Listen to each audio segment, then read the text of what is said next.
자, 가끔 살펴보는 그래픽 관련주예요. 시장이 좀 안 좋죠, 오늘. 자, 6월 21일 시장이 좀 안 좋은데, 주말에 연준 위원 한 분께서, 꿋꿋하게 내년부터 금리 인상이 될 수 있다는 이런 얘기를 하셔가지고, 미국 시장이 좀 무너졌어요. 그러면서 우리나라 시장도 영향을 받고 있고, 외국인 기관 양매도가 같이 나오고 있죠. 그래서 조금 안 좋긴 한데, 어쩔 수 없습니다. 시장이 안 좋을 때, 물론 내가 들고 있는 종목만 잘 간다? 그럼 좋겠지만, 사실 그렇지 않을 확률이 훨씬 크죠. 시장 영향을 당연히 받는 거고, 그래핀 관련주 중에 데이플러스하고 오픈베이스가 이제 꾸준히 강하죠.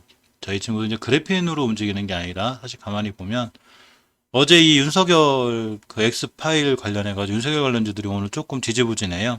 그거 관련해서 이제 반대 구프라고 그래야 되나? 반대쪽에 있는 것 같은 최재형 관련주들이 움직이는데 이 최재형 관련 중에 오픈베이스가 속해 있고 또한 이렇게 이제 박근혜 사면 관련주의 데이플러스 자 이쪽도 또 움직여져 있는데 이러다 보니까 이 정치 관련한 종목들이 크게 움직여요. 근데 이 정치 관련돼 있으면서 또 하나 연결돼 있는 게 바로 이 그래핀 관련주죠. 그러다 보니까 양쪽에서 이렇게 잘 움직이는데 오픈베이스 같은 경우 이제 월봉에서 자 이제 예전 최고점까지 다 와가죠.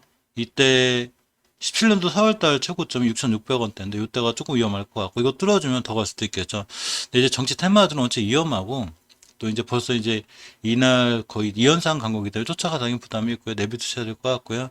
가지신 분들의 이제 영역이죠. 그제 났고 데이플러스 같은 경우도 굉장히 강한데 사실 월봉에서 이제 데이플러스는 예전에 높이까지가 아직 멀었고 이제 유식해서 놓고 첫 번째 급등하는 거라 사실 이 친구 지금 뚫어줘야 될 자리가 이제 2,000원대인데 2,000원대만 뚫어주면 사실 2,800원대까지 보이기도 해요. 이제 굉장히 강한데 지금도 잘 움직이고 있죠. 일봉에서 이제 보시면 이렇게 이제 이날 상한가하고 며칠 쉬었다가 다시 6월 17일도 상한가 근처 갔다 이틀째 올라가고 있기 때문에 이런 친구들 대응할 때는 일단 5일선 이탈하지 않아야 돼요. 이게 주식이 잘 급등할 땐 절대 5일선 이탈하지 않으니까 5일선 이탈하지 않는 선상에서 잘 홀딩하는 게 낫고 주봉에서 역시 5선 이탈하는 게 안 좋죠. 이 노선을 이탈하지 않아야 이 추세를 잘 유지할 수 있습니다. 월봉에서는 이제 5개월 선까지 기다리기 너무 그러니까 이 목표가 이제 산정에 있어서 이전 고점이 이때 14년도 7월 달에 최고점이 요렇게 2245원대예요. 그래서 2240원대면 사실 오늘의 대우 플러스 상한가가 2200원대이기 때문에 오늘 상한가 근처 가격이 됩니다. 그래서 여기까지는 한번 봐도 되지 않을까라고 조심스럽게 생각해 보고요. 무리하게 쫓아가서 하거나 이러지 않는 게 좋죠. 이제 순간 단기 스킬이 강하다거나 좋으신 분들, 좀 이제 실력 있으신 분들 같은 경우는 되는데 주린이 분들이나 막 급하게 쫓아가시는 분들은 조금 조심해야 되지 않나 이렇게 생각해 봅니다. 물론 이제 3분봉 같은 데서 사실 보시면 이제 30분봉 뭐 이런 데서 이제 21선 깨지 않는 한 난 들고 가겠다 뭐 이런 식으로 아니면 5일선 변곡점 돌파하면 난 사겠다 이렇게 이제 본인들만의 이제 분봉에 대한 기준이 있기 때문에 이런 것까지 잘 하시는 분들은 상관이 없지만 그렇지 않다면 성급하게 이제 뛰어들어가지 않는 게 좀 나 보입니다. 자, 가끔 살펴보는 상부인데요. 사실 상부의 추세나 흐름이 괜찮다고 그랬죠. 월봉에서 보시면 자 5개월 선이 60개월 선을 뚫는 중요한 골든 크로스 상황이 있어요. 그러면서 이렇게 예전에 이 19년도 5월 달에 중요한 매물대가 있었는데 변곡점이죠. 1945원대 여기를 강하게 뚫고 나가기 때문에 추후 흐름이나 상황이 굉장히 좋아 보여서 들고 가는 게 맞고요. 주봉에서 역시 5선을 잘 타고 올라가고 있습니다. 따라서 5주선만 이탈하지 않는 한 추세를 굉장히 잘 유지할 수 있어요. 그래서 상부는 꾸준히 관심 있게 보셔야 되고요. 일봉에서도 보시면 이렇게 이제 5일선 회복해주고 있죠, 오늘. 자, 오늘 시장이 안 좋은데 나름 강하기 때문에 상보도, 괜찮은 것 같아요. 추세나 보다 흐름이 좋아요.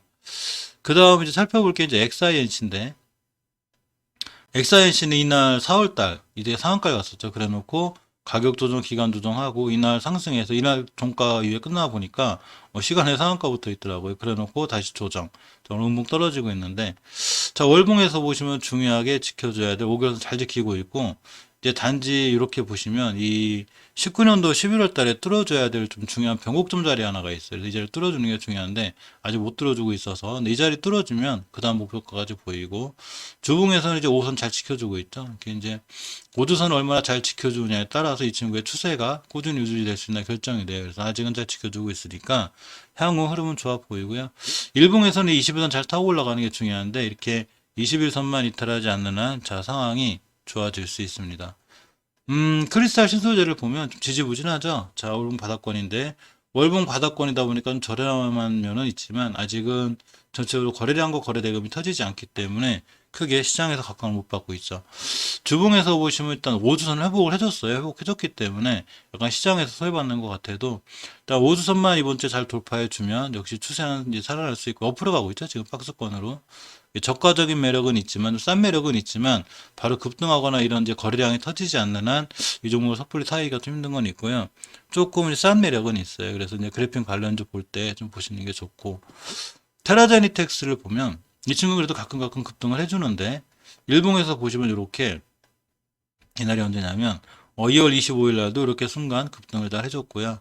보시면 급등을 다 해줬고 또 이렇게 4월 28일 급등해줬고 또 이렇게 이제 5월 달에도 한 달에 한 번씩 급등을 하는데 일단 추세는 전체적으로 좀 무거워요. 추세가 자 5선 위에서 이쁘게 돌아 나가야 자 우리가 상승할 건데라는 상승 추세가 확정이 되는데 아직 5선 밑에 있기 때문에 추세를 타고 줄줄 흘러내릴 수 있는 위험성이 있고요.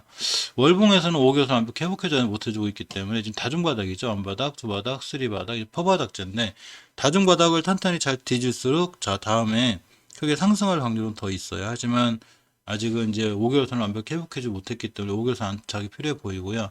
주봉에서 역시 중기 추세 상승이 확증되는 5주선을 회복하지 못하는 한 아직은 크게 이렇게 올라갈 거나 이렇게 되진 않을 것 같아요. 거래량이 실릴 동안 기다리셔야 되는데 어쨌거나 지금 매수하면 좀 저점 매력은 있지만 오늘은 특히 또 시장이 안 좋아서 더하죠. 그래서 이제 이 종목들은 만 매수하면 손실이 크게 날 일은 별로 없어요. 분할 매수만 잘 해놓으면 자 나중에 다 수익으로 돌아오긴 하지만 조금 뒤지부진하거나 늦는 건 있습니다. 사실 이 그래핀 관련주로 탄탄하게 자리 잡았던 게 이제 국일 제지인데요. 이 친구 이제 PBR이 좀 높은 부담감은 조금 있어요. 보시게 되면 원체 이제 미래 꿈을 먹고 사는 주식들이 이제 그래핀 관련주긴 한데 자 10배 정도 받고 있죠. 많이 높이 받고 있어요. 이제 시총이 보시게 되면 이렇게 7천억짜리인데 시총 7천억짜리 회사가 매출이 자 이렇게 400억, 800억 이렇게 천억 그러니까 매출이 좀 약하죠. 적자 이제 한 번 있었고 분기에 그러니까 주식이 잘 못 올라가고 있죠. 현금 유보율이 430%, 부채 비율이 95%입니다. 나름 뭐 재무가 크게 안 좋다는 건 아니지만 일단 적자가 나고 이렇게 조금 이제 회사가 안 좋아지면 월봉에서 깨지 않을 자리 자꾸 깨게 돼. 지금 깨지 않고 있지만 중요하게 지켜져야 할 매물대 위에 있기는 해요. 그래서 이 자리 밑으로 더 이상 무너지지 않아야 되고 이 가격대가 이제 5개월 선과 10개월 선, 20개월 선 이 가격이 붙은 상태이기 때문에 이 자리 이탈하지 않는 게 중요하고 5개월 선의 가격이 5,600원대이기 때문에 5,740원이죠. 이 밑으로 이탈하지 않아야 돼요. 주봉에서 보시면 역시 이렇게 20선 잘 타고 가고 있죠. 제가 저번 영상에서 일봉에서도 21선을 잘 타고 올라가는 게 중요하듯이 주봉에서도 제가 5선을 잘 타고 올라가는 게 중요하다고 그랬죠. 그러면서 5선을 잘 타고 올라가고 있어서 아직은 다행인데 자 일봉에서 보시면 역시 이전 저점 잘 지켜주고 있고 이 점은 다행입니다. 그래서 추가로 밀리게 되면 그에 맞는 대응하셔야 되고요. 이탈하지 않는 한 일단은 괜찮아요. 장기 추세가 유지되고 있기 때문에 상관없는데 이 PBR적인 면이 좀 높고 매출이 크게 일어나지 않고 일단 영업이익이 좀 적자라는 게 살짝 마음에 걸리긴 해요. 하지만 이 모든 게 이제 이 기본적인 분석인데 주식은 기본적인 분석들을 흐르지 않는 것도 있기 때문에 나름 정확한 판단, 본인들만의 판단이 필요하고 주식에서 확신은 없죠. 무조건 올라갈 거야, 무조건 떨어질 거야는 없어요. 그 유연하게 대처하는 게 필요한데 자 이렇게 보시면 예전에 가격으로 보면 5,600원대 또 5,700원대를 훼손할 때는 조금 대응하셔야 된다는 거 이것만 좀 명심하시면 될 것 같습니다.